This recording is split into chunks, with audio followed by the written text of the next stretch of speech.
The night her fate was decided, the candles burned lower than usual, as if even the flames were tired of watching her wait.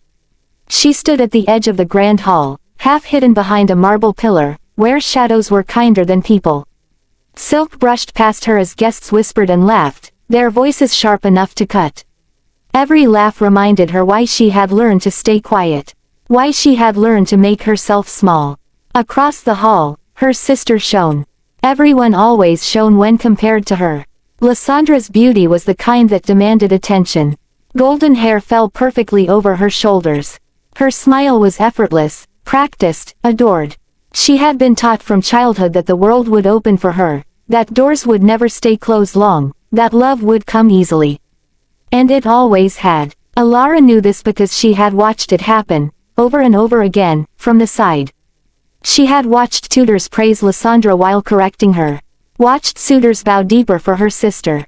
Watched servants rush to her sister's side while Alara waited. Tonight was no different. Tonight, the Duke had come. The Duke of Raventhorn was not merely a man, he was a decision that would shape generations. His lands were vast. His name carried weight. His approval could lift a family from comfort to legend. And he had come with one purpose. To choose a bride. Their father stood tall near the center of the hall, his chest puffed with pride that did not belong to him alone. His eyes never left Lysandra. When he smiled, it was with calculation, not affection. Alara felt the familiar ache settle in her chest. She already knew how this would end. She always did. Her father cleared his throat, his voice cutting through the murmurs like a blade. "Your Grace," he said smoothly, gesturing toward Lysandra, "take the pretty one." The words landed softly in the room. They landed hard inside Alara. Take the pretty one. Not take my daughter. Not take the kind one, or the loyal one, or the one who would stand beside you in storms. Just take the pretty one. As if the decision were simple. As if beauty were the only currency that mattered. Alara's fingers curled into her sleeves. She had learned long ago not to cry where anyone could see. Tears, after all, were only forgiven when shed by those worth comforting. The Duke did not answer immediately. He stood still, his expression unreadable, dark eyes surveying the room with a patience that unsettled people. He had the posture of a man used to command, but there was something quieter beneath it. Something observant. When his gaze passed over Lysandra, the room seemed to hold its breath. When his gaze continued past her, the breath turned into confusion. And then his eyes found Alara. For the first time that evening, she felt truly seen. Not glanced at. Not dismissed. Seen. Her heart stuttered, an unfamiliar panic rising in her chest. She lowered her eyes instinctively, bracing for disappointment. Attention was dangerous. Attention led to expectations, and expectations always ended in failure. But the Duke did not look away. Instead, he took a step forward. Gasps fluttered across the hall like startled birds. "I will choose," he said calmly, his voice carrying without effort, "the one who has been standing in silence." The room froze. Her father turned sharply. "Your Grace." The Duke's gaze never left Alara. "The one who has listened while others spoke. The one who has endured being overlooked." The murmurs swelled, disbelief laced with offense. Lysandra's smile faltered. Alara felt the ground shift beneath her feet. Surely, this was a mistake. She lifted her head slowly, her breath shallow. The Duke met her eyes again, and this time, there was no doubt.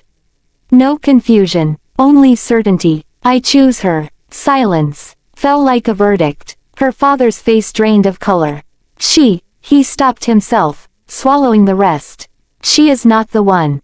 She is not enough. She is not what you want." Alara felt the words anyway. She had lived with them long enough to recognize their shape. "My choice is final," the Duke said. In that moment, something inside Alara cracked open. Not joy, not yet, but disbelief so sharp it almost hurt. She waited for laughter, for the correction, for someone to explain that she had misunderstood. No one did. The Duke extended his hand toward her. Every instinct screamed at her to retreat. To apologize. To disappear. But her legs moved forward as if guided by something older than fear. She placed her hand in his. It was warm, steady, and just like that, Her life split into before and after. The journey to Raventhorn was long, but Alara barely felt the passing days. Her thoughts churned endlessly, doubt weaving itself into every quiet moment. Why her? What had he seen that no one else had? She waited for regret. She waited for the moment when he would realize his mistake. It never came. Instead, the Duke treated her with a respect she had never known. He listened when she spoke, even when her voice trembled. He asked her opinions. He noticed when she was uncomfortable and adjusted without being asked.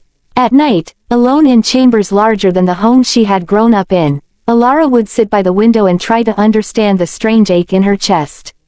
Not fear anymore. Not sorrow. Hope. It frightened her more than anything else.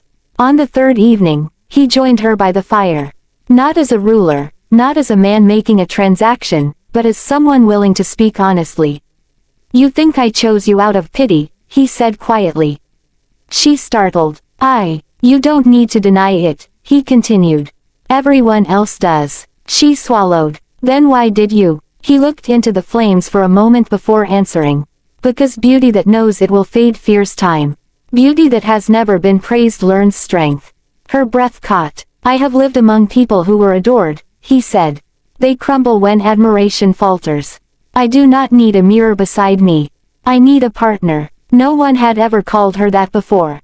Partner. The word settled into her bones. Still, the world did not change overnight. At court, whispers followed her footsteps.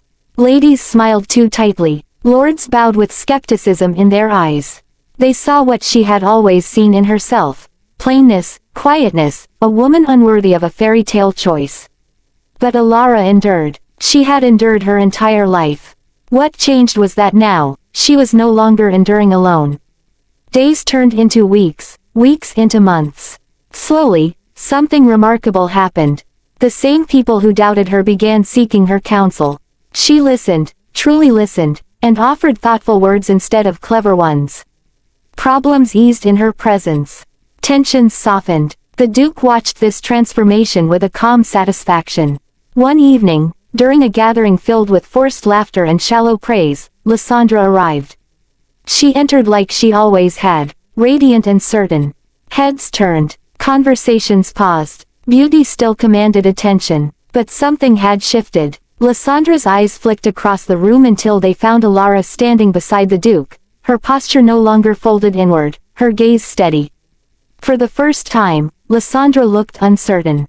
Later, when the crowd thinned, she approached. I never thought he would choose you, Lysandra said, not unkindly, but not gently either. Alara considered her sister. Once, she would have shrunk under that gaze. Now, she met it calmly. Neither did I, she replied. Lysandra hesitated. Do you love him? The question surprised her. Alara looked toward the Duke, who stood speaking with a servant, his expression attentive, unguarded. She thought of his steady presence. His quiet trust. The way he never asked her to be more than she was. I am learning how, she said honestly. Lysandra nodded, something unreadable passing through her expression. I hope he never regrets it.